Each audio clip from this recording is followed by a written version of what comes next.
Tem aquele cara que falta e daí ele fala, põe no banco de horas. Já abre precedente, porque como aquele cara é bacana, você aceita. Então você começa a legislar em cima de uma regra que já tinha sido estabelecida. Mas você abriu pro fulano, abre pra mim também. Abre daí, pro fulano, abre pra mim também. Daí o fulano faltou e você descontou o banco de horas, por que o meu não? Daí não já fica aquela zona. Quando o banco de horas é bem implementado, você documenta que verdadeiramente, não é assim fazer um documento por fazer, é primazia da realidade mesmo. Os empregados querem aquele banco de horas. Você faz o comitê, você cria as regras, estipula com quantos dias de antecedência eles vão te avisar. Quando você precisa dessa equipe, você tem uma equipe comprometida, você tem uma equipe mais descansada, porque muitas vezes eles usam o banco de horas dentro de um intervalo, inclusive no carnaval, né? Que você sabe que tem empresário que não sabe. E carnaval não é feriado na maioria dos lugares, né? Tem empresário que não sabe disso. Tá cheio de empresário que acha que carnaval é feriado nacional. Não é. Carnaval é feriado em algumas cidades do Brasil. Os empresários escrevem assim, mas Carmen, nem na terça-feira? Não. Nem na quarta-feira? Não. Carnaval não é feriado nacional. Isso não significa que os empregados não vão faltar para que eles possam curtir o carnaval, que já é uma tradição no Brasil. Mas quando você tem o banco de horas, eles podem trabalhar antes para que essas horas possam ser compensadas dentro do banco. Em 2018, na empresa, a gente emendava quase todos os feriados.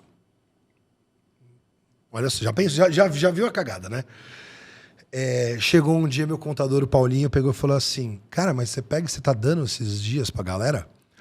E aí a gente pegou e ele fez uma conta, ele falou, sabe quanto que você deu de horas? Deu 3 semanas. As emendas, o carnaval, as emendas, deu 3 semanas de trabalho. Dava uma semana, em média, 40 horas, 44, depende do... Cara, eu tinha 120 horas, quase 120 horas era equivalente a 3 semanas de trabalho que o pessoal não trabalhou por emenda de feriado, por carnaval, por não sei o quê. Eu falei, poxa, e você pagando isso. Não, e às vezes, nem o dono de empresa não tem 3 semanas de férias. Mas o empregado ficou lá 3 semanas de emenda de feriado. Gente, não é assim, mas Carmen, esses são detalhes. Não, não são detalhes. Não são detalhes. É a gestão da empresa. E não estou falando para você ser malvadão. O banco de horas justamente faz você não ser malvadão nisso. Poxa, é um acordo legal entre os dois. Trabalhou mais, acumula aqui. Trabalhou menos, depois você vai ter que trabalhar mais para compensar. E acredito que a maioria das pessoas que sabe trabalhar com banco de horas e faz isso direito, não se sente prejudicado. Com certeza. Eu já fui empregada durante muito tempo e eu cumpria meu horário e também não ficava lá levando um monte de atestados ou faltando ou chegando atrasado, né? Porque não faz sentido. Se eu estou lá para trabalhar, eu estou para trabalhar. E é claro que aquela pessoa que de fato está doente, a gente entende. Tanto que se a pessoa tem um monte de atestados e ela está doente ou trouxe lá um monte de atestados, a gente pode apoiar essa pessoa a entender o que está acontecendo, não é? Já vi vários casos de empresas que, por exemplo, a pessoa ia lá e tinha 3, 4, 5 atestados do mesmo mês. Dá uma olhada, né? Embora hoje não é mais... Existem algumas jurisprudências que falam que não é mais obrigatório, às vezes, o médico colocar qual é o CID, justamente por expor a pessoa qual é a doença que ela está. Isso existe algumas jurisprudências, existe uma discussão sobre isso. Meio polêmico, mas veja se o motivo de uma sequência de atestados é da mesma origem. Porque é o seguinte, isso pode acarretar um problema que a pessoa não tá tratando aquela doença de forma adequada e muitas vezes vale a pena você encaminhar para o médico do trabalho, para um médico do trabalho fazer uma análise, se faz sentido aquela pessoa ser afastada para ela poder tratar aquilo. Eu vou dar um caso de um funcionário nosso. Aconteceu no começo desse ano, se eu não me engano. Começo desse ano. Cara, fazia Carmen, acho que ele fazia uns 2 meses que ele tá reclamando de dor no ciático. Só que ele é um cara que ele gosta de trabalhar, tudo. Não gosta de faltar, não gosta de ir no médico, etc. Sabe o que aconteceu? Passou mal um dia. Passou mal... foi final do ano passado. Foi, acho que logo final do ano passado para janeiro, alguma coisa. Passou mal um dia, teve um dia que ele tava branco no escritório. Sabe o que era? E ele com dor no ciático, tomando Tandrilax, tomando anti-inflamatório e tal, não sei o quê. Opa, derrubando aqui. Ele lá, tomando Tandrilax, tomando anti-inflamatório, não sei o quê. Sabe o que era? Apendicite. Uau. E a hora que ele chegou lá, o cara pegou, fez o ultrassom, falou, epa, peraí, amigão. Gravíssimo. Não, você não vai sair daqui agora. Já estamos transferindo você, já vai pro hospital, você vai operar hoje. Você vai operar hoje. O negócio já tava ali. Fez exame de sangue e tal, já tava com infecção já, tudo. Meu. Gravíssimo. A apendicite leva ao óbito de uma forma muito sentindo rápida. Dor aqui na parte de cima, bem a parte de baixo das costas, doía um pouco assim mais perto do bumbum e tal. E ele, não, que... de vez em quando... E ele gosta de andar bastante, tal. Às vezes ele pega... Tá voltando, ele gosta de andar até a estação. Ele, ao invés de pegar ônibus, ele gosta de ir andando, vai pensando nas coisas dele e tal. Ele, putz, acho que o sapato que eu usei e tal. Cara, gravíssimo. Foi lá e aí, assim, né, teve complicação. Depois da cirurgia, ficou uma semana internado, desinchou e tal. Foi pra casa, a barriga ainda teve que voltar. Ficou afastado, acho que quase 25 dias, assim, total. E é assim, né, aquele negócio. Até o 14º dia a empresa, depois tá no INSS. Pô, você tá vendo que o cara tá com problema e tal. Pede para ir no médico. É melhor você pedir para ir. Cara, você não tá legal? Você não quer marcar uma consulta tal? Vai ver o que tá acontecendo. Porque o cara falta um negocinho aqui, então foi no posto, não fiz exame, tomei um Dorflex lá tal e fiquei. No final você protela um negócio desse e olha aí. Apendicite é um negócio gravíssimo. Gravíssimo, leva a óbito. E essa atitude, ela tem 2 pontos muito positivos. Tanto de apoiar aquela pessoa que verdadeiramente está doente, como também de identificar se a pessoa está só enrolando você com os atestados. E se proteger. Se proteger. E aí, então, o empregado já sabe que você não está ali de bobeira. Mas para isso, Daniel, a pessoa tem que ter um bom relacionamento com o médico do trabalho da empresa. E entender que o médico do trabalho da empresa, ele está à disposição da empresa, precisa conhecer o que é que essa pessoa faz, né? Quais são as atividades dessa pessoa, precisa elaborar o PCMSO da função, precisa do técnico de segurança, sim. Carmen, mas eu tenho 2, 3, 10, 20 empregados. E agora tem que colocar no social, né? Antes não tinha, até um ano atrás ou 2 aí não tinha. Agora tem que tudo PCMSO. Todos os meses. PGR, que é a identificação dos riscos daquela função. Sabe outra coisa que me perguntam demais no Instagram? Porque daí eles falam assim, ela ficou grávida e ela não quer mais trabalhar. Tá, você fez o PGR da função? Você sabe se no cargo que ela está hoje, enquanto grávida, se isso vai trazer algum tipo de problema para o bebê? Quando você tem essa documentação alinhando que sim, ela pode trabalhar, ok, sim, você vai cobrar. E você pode advertir, pode suspender, mesmo estando grávida. Para que você deixe muito bem documentado como é que ela está se comportando, para depois ela não alegar uma discriminação. Sim, ou claro. alegar até que se de repente ela tem um problema com o bebê, foi você que forçou ela a fazer uma atividade que não era compatível com a atual condição dela. Então, se a pessoa carrega peso, por exemplo, grávida não pode carregar peso. Aí essa pessoa possivelmente ela tem que ser afastada ou ela tem que estar com uma outra função lá dentro. Ou fazer só as funções ou fazer parte da função.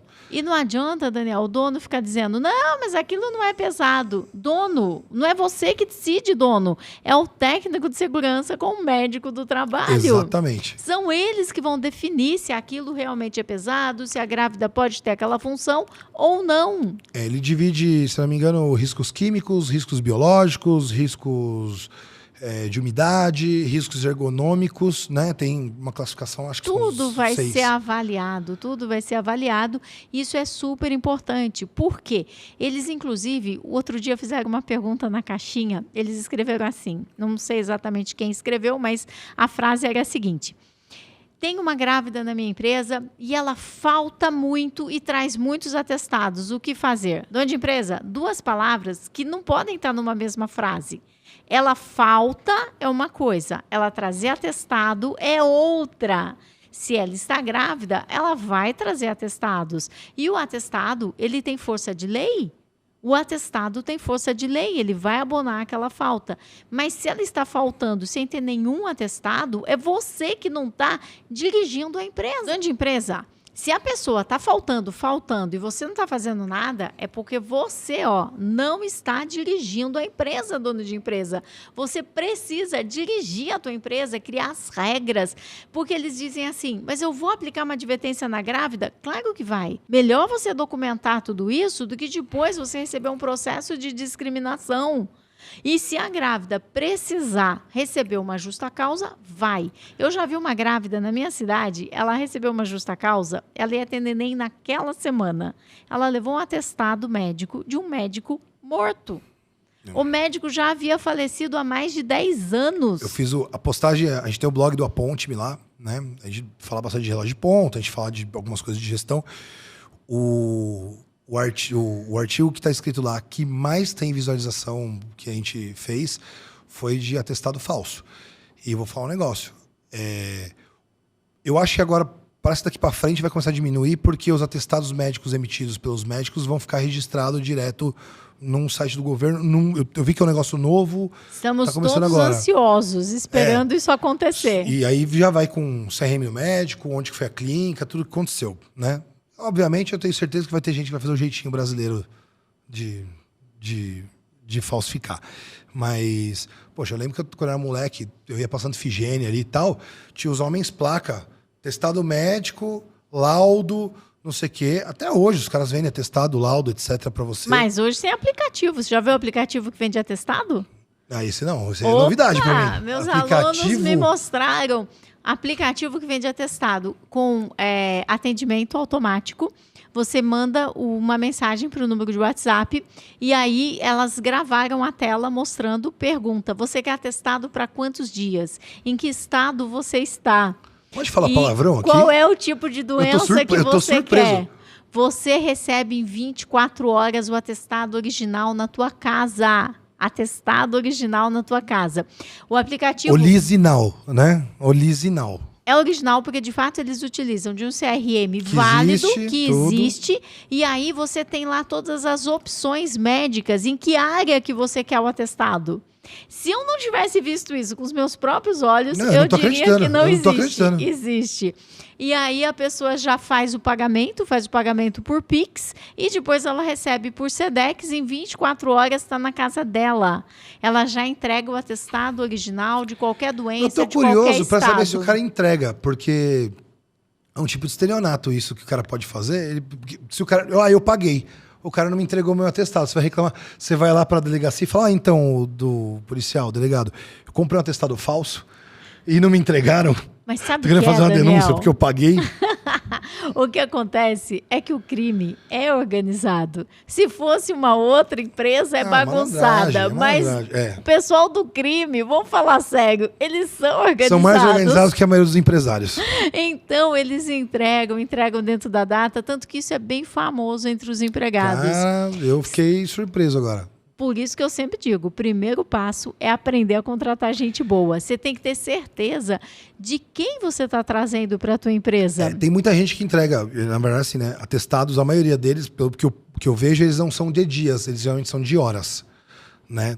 E, poxa, de horas é o mais comum. Poxa, eu tive uma consulta, ou passei mal, sei lá, não acordei muito legal, tal, fui no PS ali, no pronto atendimento.